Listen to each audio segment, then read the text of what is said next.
Hello and welcome to today's Roundtable Death Café event. My name is Sarah Kiskaden-Bechtel and I'm the Program Director for the Completed Life Initiative, and I'll be your host today. At the Completed Life Initiative, we promote self-determination and dignity at the end of life. If you are new to our event programming, please feel free to explore our video archives on our website after today's event at www.completedlife.org. The first half of today's roundtable features 4 panelists, our friends at Circle of Friends for the Dying based in Kingston, New York. These panelists will discuss how death cafes work to destigmatize the subject of death and dying through small group connections, how these events can promote empathy and compassion towards end-of-life suffering, and how individuals and organizations on both a local and national scale can further promote these conversations. #death positivity. For the second half of today's event, our audience will be assigned into breakout rooms, each of which will follow the traditional Death Cafe model of participant-led discussion. Whether you are new to our Completed Life community or are a returning attendee, we invite you to ask lots of questions. These sessions are invaluable learning tools meant to empower you to have an informed conversation for yourself and with your loved ones about the question, what does it mean to live a completed life? A little background on our speakers. Barbara Serra, co-founder of Circle of Friends for the Dying, is the founder of the Oncology Support Program at Health Alliance Hospital in Kingston, New York. Following a breast cancer diagnosis in 1992, she left a 20-year career as a school social worker on Long Island and chose to dedicate herself to work in oncology. She is the recipient of a Lifetime Achievement Award from the New York State chapter of the National Association of Social Workers and the New York State Governor's Award for Innovation in Breast Cancer Education. For 34 years, she has been an instructor of Morita and Nichiren therapies, Buddhist-based strategies for mental wellness. Barbara's work in the Hudson Valley has taught her the importance of creating a home for the dying in New York's mid-Hudson Valley. Jim and Lisa's Circle Home will open in the fall of 2022, and she was instrumental in bringing death cafes to Ulster County for 9 years and to Westchester County, where she organized death cafes for 5 years. Lori Schwartz is a co-founder of Circle of Friends for the Dying. She is one of the early leaders of the hospice movement in the United States. In 1979, she co-founded and directed the Hospice Association of Ulster County, which is now Hudson Valley Hospice, and was recognized in 1995 by Hudson Valley Hospice and ARCS as a dynamic visionary and social activist. She has trained hundreds of people in the arena of dying, death, and bereavement through Hudson Valley Hospice's volunteer trainings and through SecureLanding.com programs. Lori co-founded Community Possibilities in 1984, which assisted community leaders in forming their desire into vision and then into action, and the Woodstock Jewish Congregation in 1986. She has served on numerous boards of directors, held positions of administration, and worked as a trainer facilitator. In 2018, Lori was again honored by Hudson Valley Hospice for her commitment and service to the community. Ann Hutton is a freelance writer, editor, and writing workshop facilitator here in the Hudson Valley. In her experience, language is how we create our reality. What we say and write literally causes ideas to manifest. Anne has participated in causing a home for the dying to become a reality as a volunteer for Circle of Friends for the Dying for a number of years.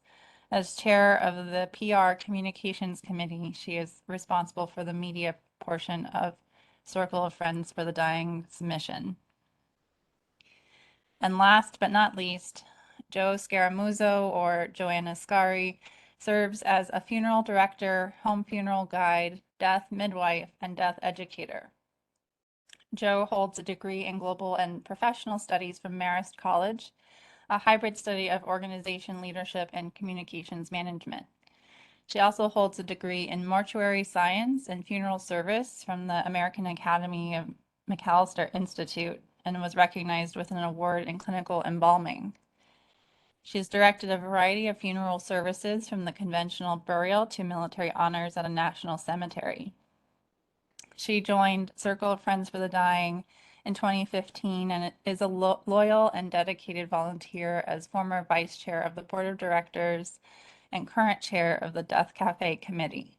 Guided by her spirituality, she aims to be available with guidance and information to help people through the pragmatic aspects of planning a funeral service for the family while also supporting their emotional journeys in grief and acceptance of mortality.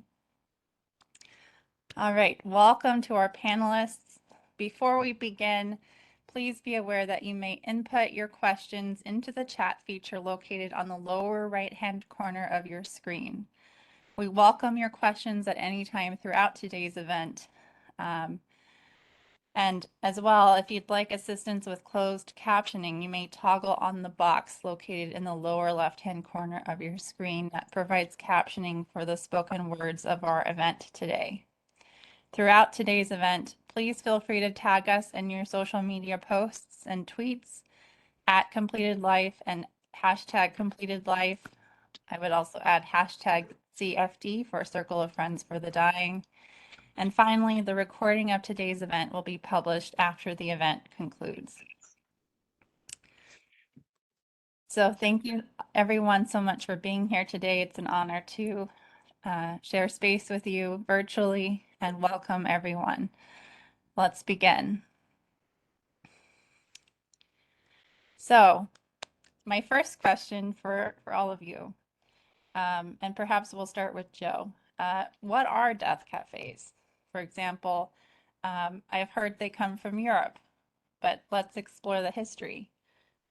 Who or what prompted them to be created? Excellent question. And on behalf of the CFD team of panelists, I'd also like to thank the folks at CLE and Sarah for organizing this opportunity today. So Death Cafe began in 2010, and it was created by a fellow named John Underwood. And during his work at a Buddhist respite center, he realized that there was some disconnection to the general public's willingness to look at impermanence. And at this time, he learned about and he was inspired by the work of a sociologist named Bernard Cortez. And he was organizing events called Café Mortels. And you can actually learn a little bit more about that if you'd like at deathcafe.com. Shortly after this, in 2011, John created a website, and 10 months later, he organized his first Death Cafe event, which took place at his mom's house in London. And in an interview with John, he recalls that one of the 6 people who attended that first Death Cafe explained that they were frightened to share their thoughts about dying and death. They had terrors about it. They had fears of judgments. And at the Death Cafe that she had attended, the first ever Death Cafe, she shared that her most intimate fears were being able to be explored in a space that was safe. And she recalls it, and John recalls it as being something beautiful and transformative. So in 2013, as I mentioned, they launched that website. And in 2015, John actually began some fundraising to open an actual Death Cafe space. And I think they're still trying to do some fundraising in that. It has not yet opened. But many people want to open a door to these conversations, and they just don't know how to start it themselves. And so Death Cafe is a stepping stone to these conversations. And I am forever in debt to John Underwood and his family and the folks who are managing deathcafe.com. And they continue his work in creating this space and this opportunity for all of us to have a space called Death Cafe to explore. John Underwood, in June 27th of 2017, he died suddenly of a rare form of leukemia. And as I mentioned, though, the folks there are still continuing his efforts. So as you said, Sarah, what is a Death Cafe? And it is a group-led discussion, and there's just a few simple rules. It's always done on a non-for-profit basis. You are not there to lead anyone to a product or a conclusion, so therefore there is no agenda. And there are no answers and no proposed solutions. We respect each other's different beliefs, And fourth and finally, what John thought was the most important aspect of a death cafe, there is always tea or cake or coffee. And this element, it may sound silly, but it was especially important to the Death Cafe creator because he felt that we mitigate our fears through food. And eating and drinking was a conscious act to nourish our bodies and therefore also through these conversations. So what are death cafes like? Well, we're going to be having one in just a little bit, but usually I have found that once they start, they cannot stop. Sometimes there's more laughter than tears. There's always a facilitator who will just review some of those ground rules and provide the treats, and maybe they keep track of time. But essentially, a death cafe is a safe space, and we each experience it differently. And in fact, every experience, every time you attend one, it will be a little bit different based on what you bring to the proverbial table. And so we will explore our emotions, our thoughts with other people. Often they are strangers. Often we leave as friends and we want to share our contact information. And usually I find that people are actually smiling from ear to ear, having had this opportunity.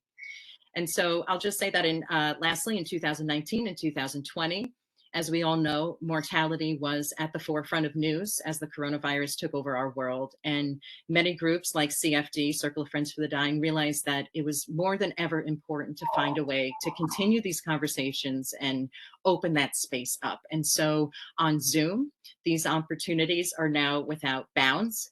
They are without time zones, they are without zip codes.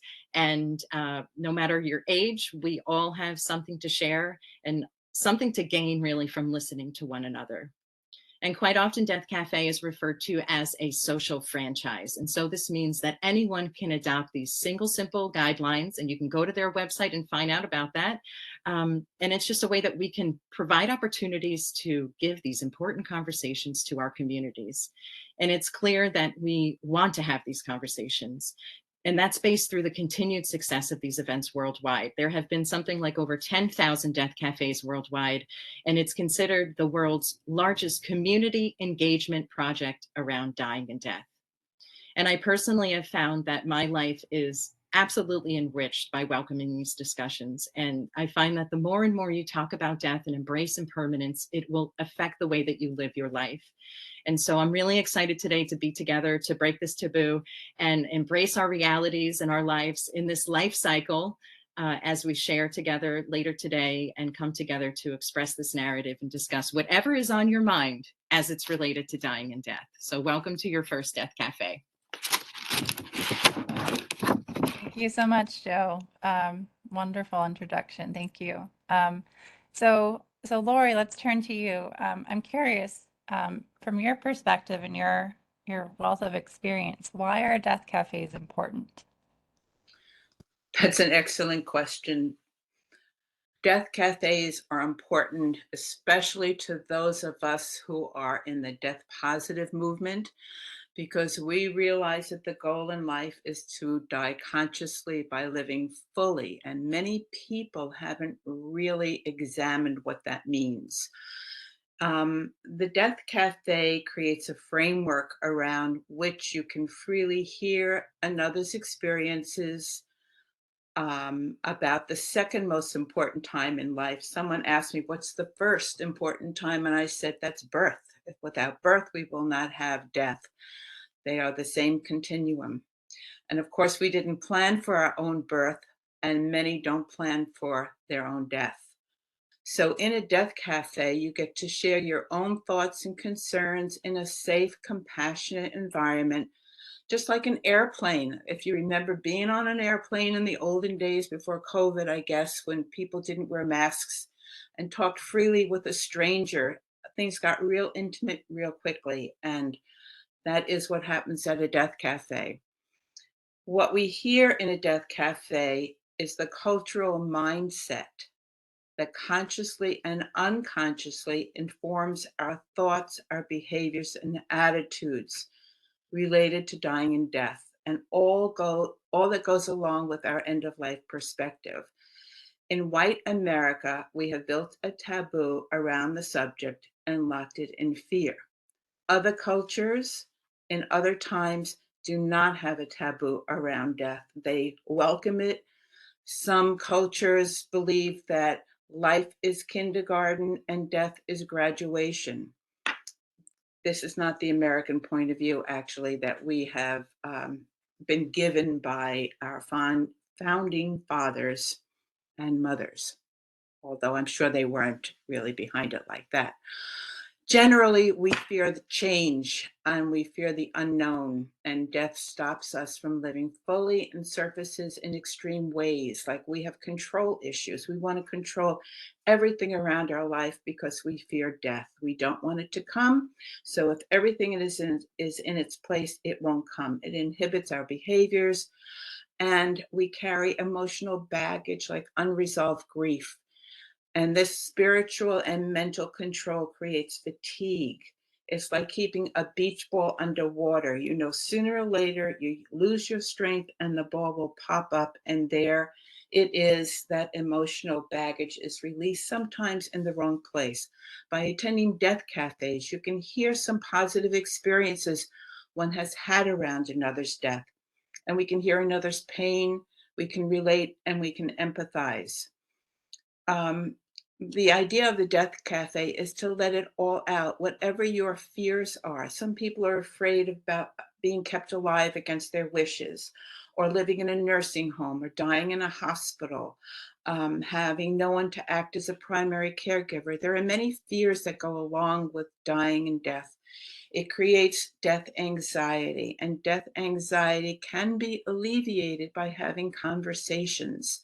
So the death cafes enable the ability for us to examine what you value, what your concerns are, and you get to choose and even re-choose your belief system, because born in another time under a different cultural norm, you would have had a different belief system. And if your belief system creates anxiety for you, check it out at a death cafe and hear what others are saying, coming from their experience.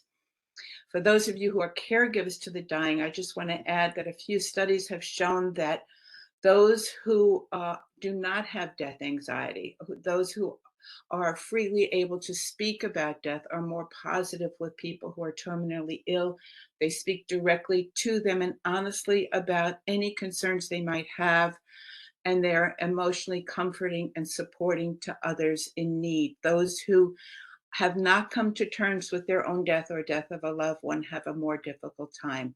So through the struggle of dying and death, it can be a clearing for wisdom and an opportunity to tap into your own inner source of strength and love. Through death cafes, we become death aware and death positive, looking at how I am living my life right now. The conversation moves us to take care of business, as in planning the last stage of life, and can minimize regrets. Talking about death at death cafes empowers us to live fully, express gratitude, and take informed risks. Life begins when you realize you and those you love will die, and the time for talking is now. So I also welcome you to the Death Cafe that's coming up really soon. Thank you so much, Lori. A wonderful analogy to the beach ball underwater. I love that. Um, so Anne and Barbara, let's hear from you next. I'm wondering, how do death cafes further the conversation, ideally in small communities, perhaps larger communities if virtual attendees? How do death cafes further the conversation regarding grief and end-of-life experiences?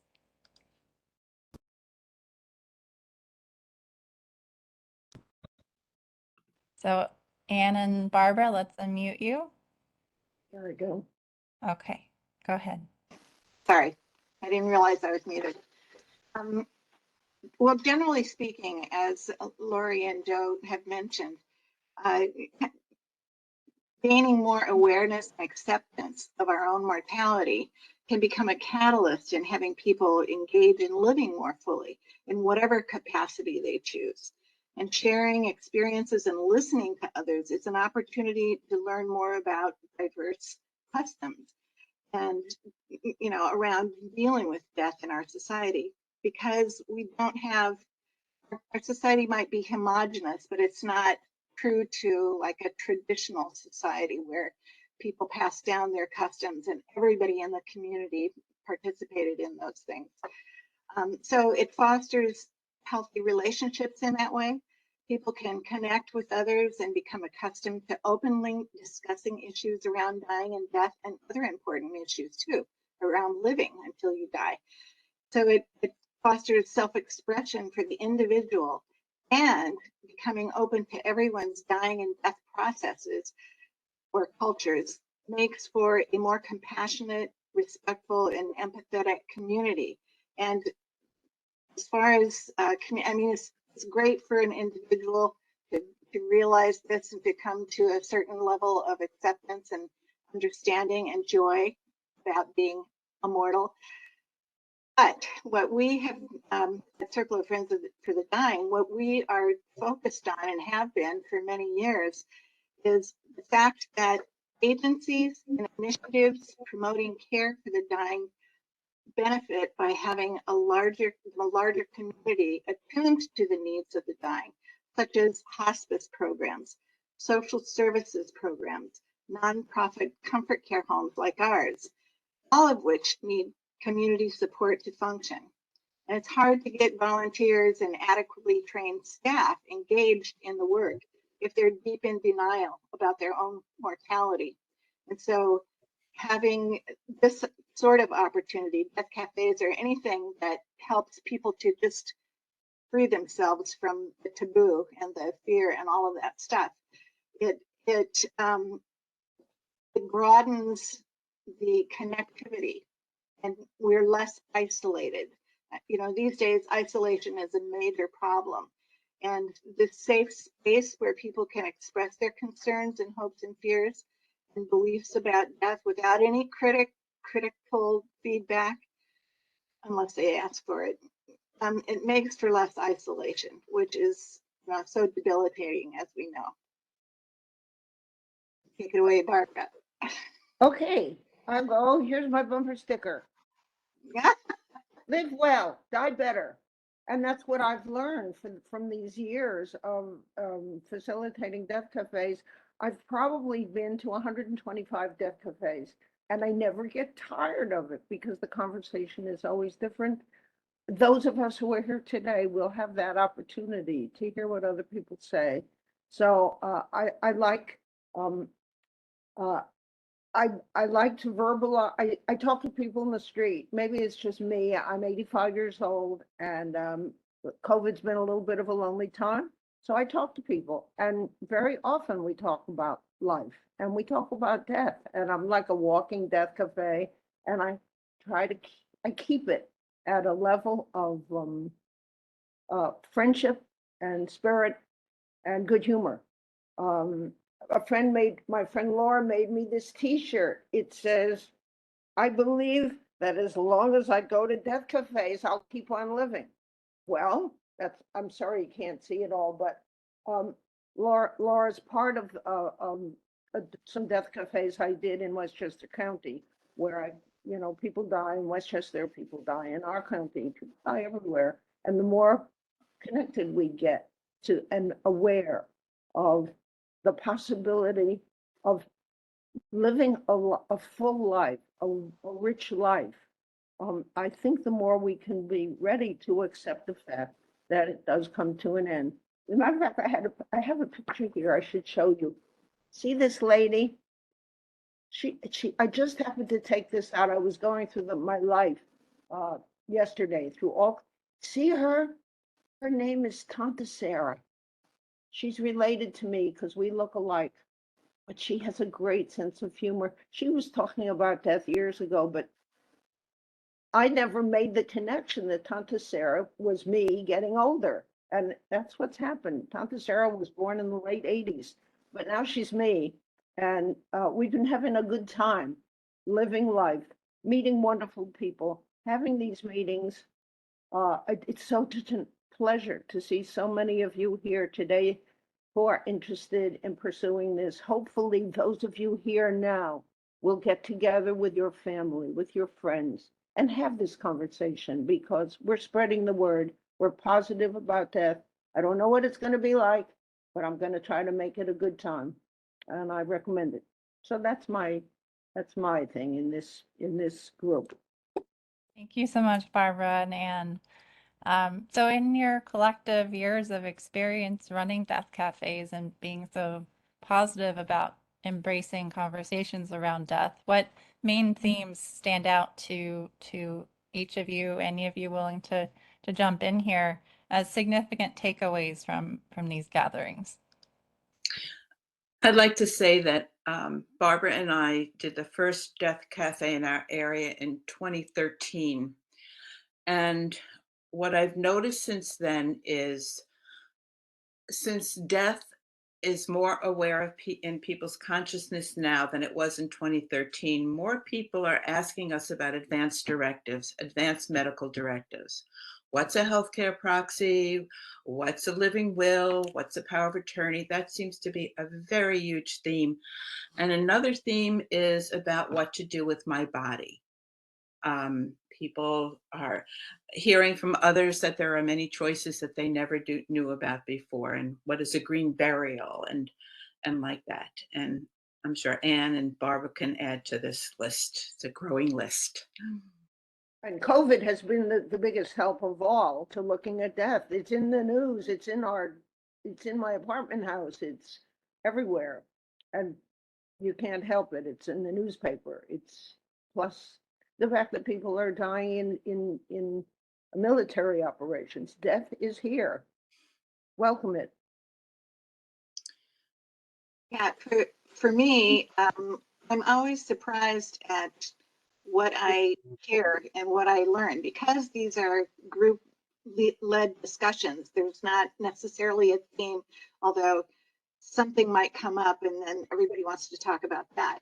But when you are with people and they're just expressing themselves honestly about things that have happened to them, tragedies or real screw ups, or, things that you just, we don't do that anymore, so honestly and so openly with each other. We don't sit around the fire and discuss our lives so intimately. And so it's surprising sometimes to learn something new. You get to a certain age and you think, I know a lot. But even so, you learn something new from hearing somebody else's experience.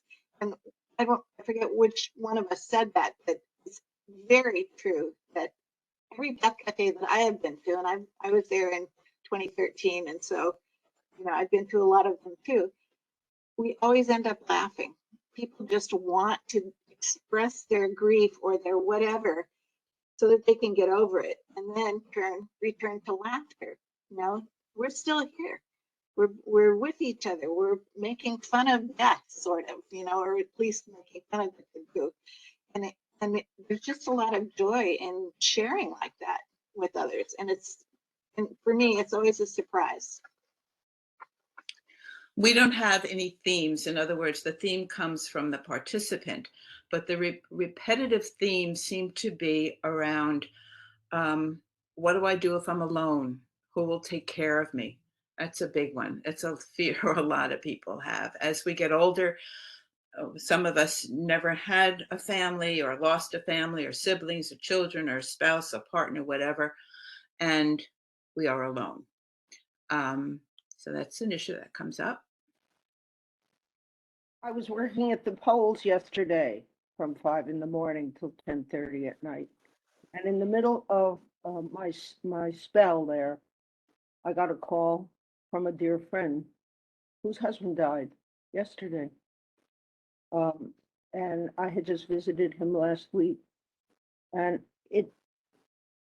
I feel like I've created this place in my life where it's something that people have come to want to talk about.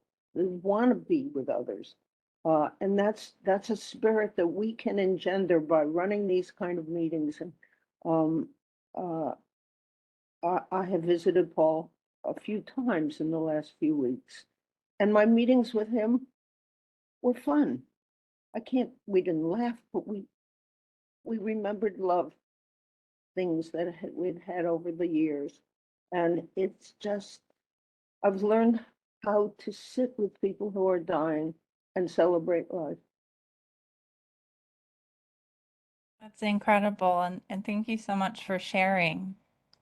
We need to be doing more of this work, both on a local and state-based and national level, especially within the United States, where I think, Lori, as you mentioned, talking about death and dying is so stigmatized and so taboo compared to other countries where it's openly embraced.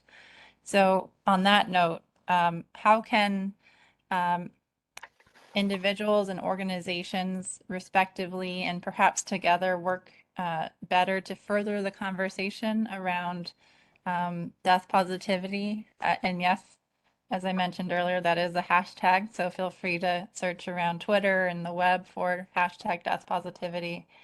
But also really working to destigmatize these conversations and further make some progress towards what Barbara Sarah just shared. Well,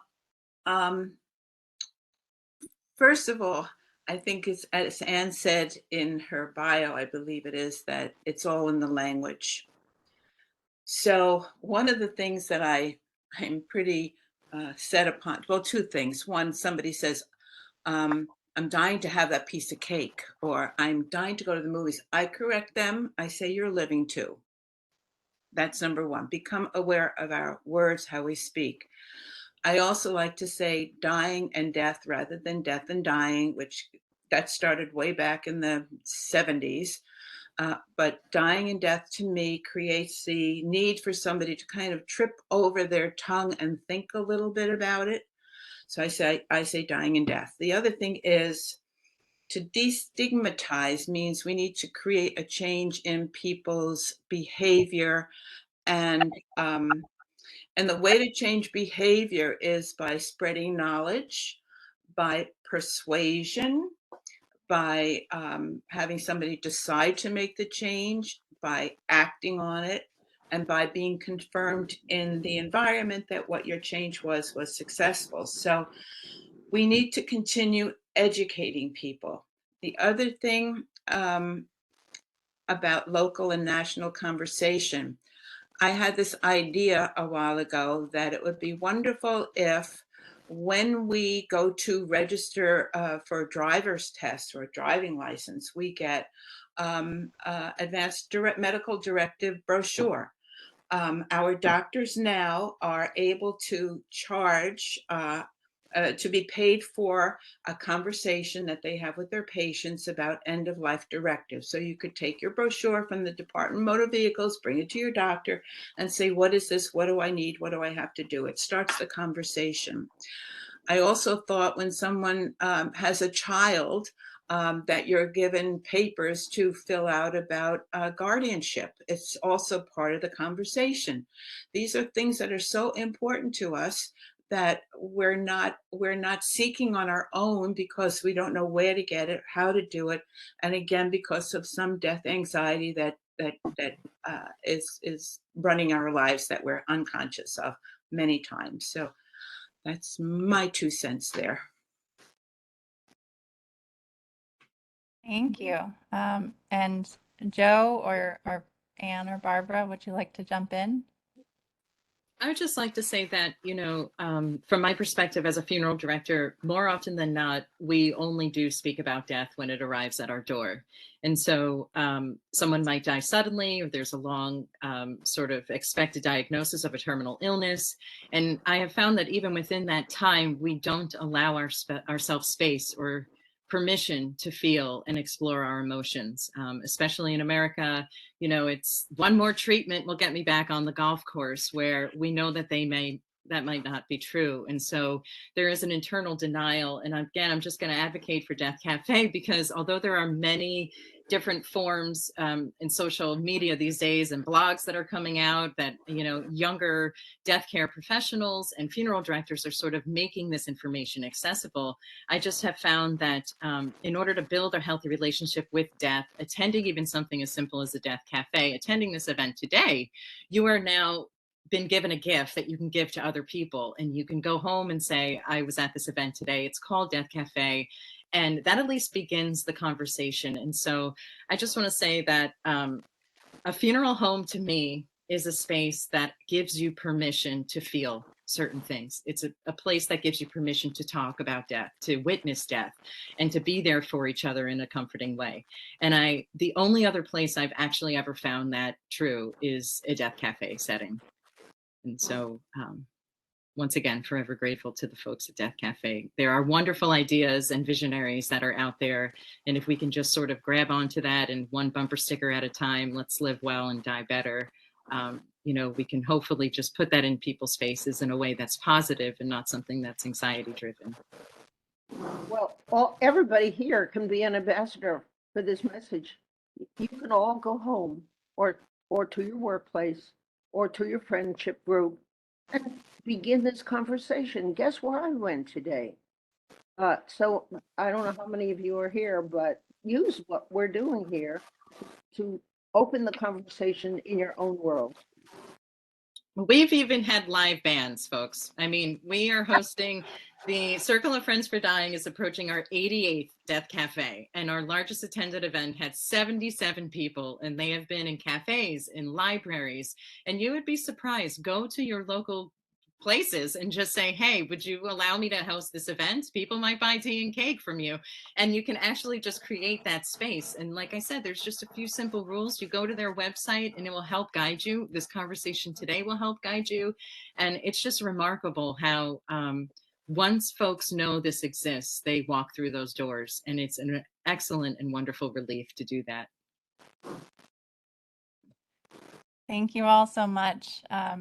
So without further ado, I would say let's begin our transition over to our virtual Death Cafe here. And I want to thank you all so much for joining our live discussion today.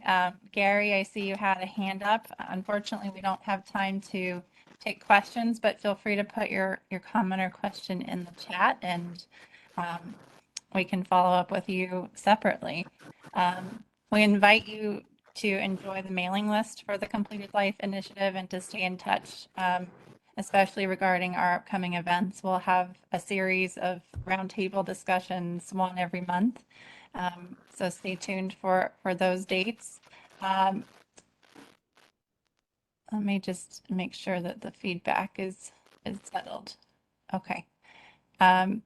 So please check out our website, www.completedlife.org. As we put in the chat, we also have a list of available advance directives, and as well as a video archive that spans the gamut of concepts integral to the completed life, from palliative sedation to medical aid in dying. So please feel free to check those out after the Death Cafe event today. And also, I want to note importantly that we invite you to also visit the website of Circle of Friends for the Dying at www.cfdhv.org and to join their mailing list. At the Circle of Friends website, you'll find volunteer opportunities in the Hudson Valley in New York, and some opportunities which may be virtual as well. So please check out their mailing list as well, and visit their website, sign up, spread the word. Thank you to our friends there. We're just so thrilled with the work that you're doing. And we'll put the link to their website in the chat as well. We also invite you to join Circle of Friends at their next Death Cafe, which, Joe, is it virtual? It's on Zoom, I believe. Yes, although we might be considering beginning in-person events again, we are absolutely committed to Zoom events every month that take place on the 18th of every month, evening and daytime. So it's the 18th of the month coming up. Yep. Excellent. So the next would be July 18th.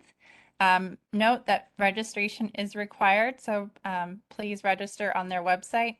And a special shout out to Barbara Sarah for her the July Death Cafe will be on her 85th birthday. So happy birthday in advance, Barbara Sarah. And please enjoy the celebration. We invite you all to submit your stories as well to continue the conversation, both with Circle of Friends for the Dying and their blog Full Circle, and to read their stories about folks that have already shared in relation to the topic of dying and death on their website as well, and also to share your stories with us at the Completed Life Initiative. We welcome your shares. You can email us at info@completedlife.org, and you never know, you may be featured on our next episode of the Voices of the Completed Life podcast. Also, I should mention that if you'd like to learn more about Circle of Friends Home for the Dying project and ways to donate to the renovations and grand opening of Jim and Lisa's Circle Home, it'll be the first in the area. So learn more about the history of that home, its story, and why it's important to Circle of Friends for the Dying's mission. And they have additional resources, including deathcafe.com, which is an international website, Bevival, BEVIVAL.com, and Reimagine at letsreimagine.org. So I'll pause there. Thank you all so much to our esteemed panelists, and thank you all so much for tuning in, for your participation and attention to this event today. It's been an honor to host it. And thank you for providing such a meaningful event. It's wonderful to bring the Death Cafe to the Completed Life stage. So in a moment, I'll turn it over to Joe to introduce the framing of each breakout room, which will be its own Death Cafe. And until next time, be well and best wishes.